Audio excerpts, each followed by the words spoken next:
Good afternoon, VC, vinyl community. How you doing today? It is Wednesday, May 25th. How y'all doing? Hope everyone's doing well. I wanted to jump in on a thread that it's going around. People are jumping in on it. I'm enjoying watching some of the videos. And I wanted to jump in quickly and do one myself. Chris Propfe, musically obsessed, put out a thread or started a thread regarding, show us your your Hipgnosis album covers and art design. As everyone knows, anyone who's a record collector knows, Hipgnosis is a design group that started in the late 60s, went into the very early 80s, and designed and came up with the concept for covers for hundreds of albums. So I wanted to jump in on some of my faves. He only wants us to show 5, and that's what I'm going to keep it to. I'm gonna play by the rules. That's what I'm gonna do. So he did the first. Hipgnosis did the first 3 Gabriel records, otherwise known as it's Peter Gabriel 1, 2, and 3, and otherwise known as a Car, Scratch, and Melt. I just chose for no reason. I don't think it's the best of the 3. I just love this design, this idea. It's a great record, of course. But the cover design for Peter Gabriel's Scratch is stupendous. I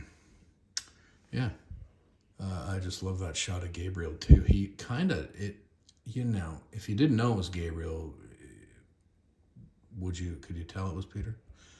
Maybe, but what a menacing look in his face, and just love that idea, that great photograph, great idea.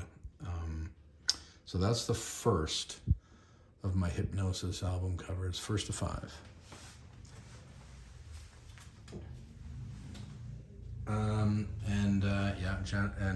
They did a couple of Genesis records as well, so I decided to show Wind and Wuthering.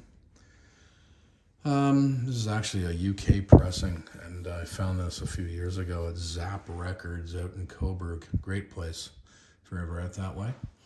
I do take the drive sometimes. Oh, you know what I didn't show? Peter Gabriel's The Inner Sleeve. Too late now. I can't go back. So this is Wind and Wuthering from 76. Love this design.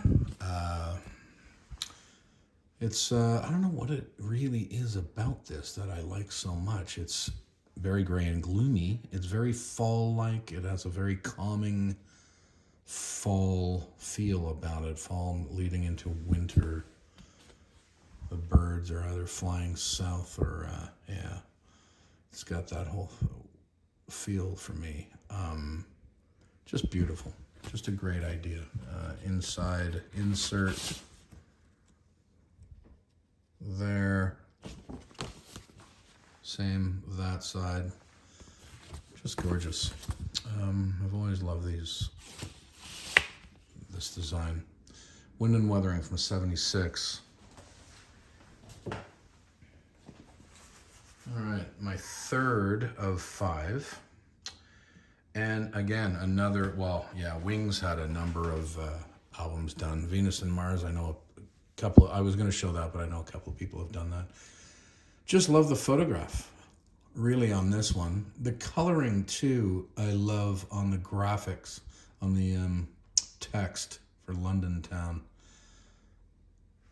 Yeah, they just, and then, then there's a postcard feel about this, which I kind of dig, It's got that almost like a Hawaii meets London postcard kind of feel about it. They got either that was a sky replacement or it was actually blue skies in London that day. No offense, because that's London. Anyway, another great cover design by Hipgnosis for London Town now this was 1978. Great album design, great cover design. What do we got on the inside? Let's see. There we go. That's the insert there, cardboard insert. Beauty. Yeah, they were something else, man. An unbelievable firm that did such great work. All right.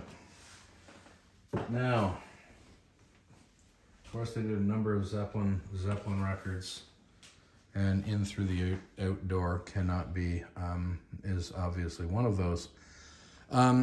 Here's the thing about In Through the Outdoor. That's the backside of this one. So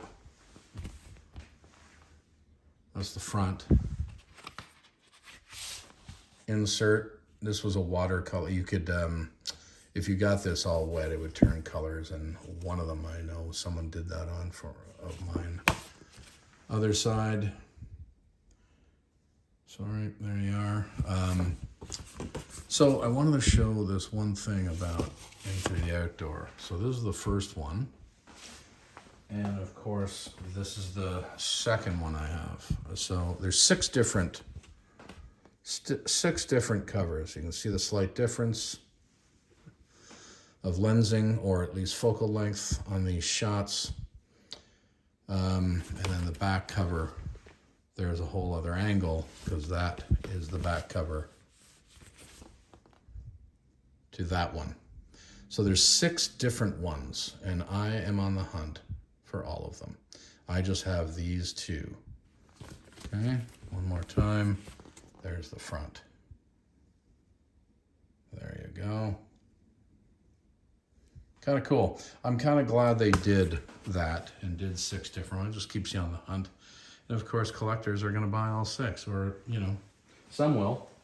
Idiots like me.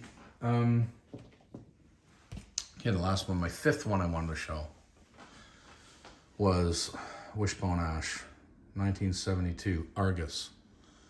Great cover design. It's a gatefold. Show the inside first there. Band members. That's the back side. And as one, it's that bit of a spaceship there on the left. Beautiful, beautiful photography. I love it. Now, one of them mentioned something else about this cover. This is obviously, this is the fifth Hipgnosis cover I'm showing. Let me just show you something else. I've always thought that, I believe this is Peter Seville. This is not Hipgnosis, but this is Peter Seville that did Roxy Music in '82. Do we got a bit of a theme here? Do we have a bit of an influence, you think? You know, I think there's a slight influence here, which is fine. You know, we all borrow. Everyone borrows artistically, but that's the Roxy Music from '82, 10 years after Wishbone Ash. But there is definitely, I think, some sort of influence on this that Hipgnosis had on Peter Seville's idea for Roxy Music, don't you think? Anyway, there's the fifth and final for me, Wishbone Ash Argus. Thanks, Chris Propfe, for coming up with this thread idea. Love the idea. Thought it was great, and which is why I jumped in on it. Vicar of Vinyl out of here.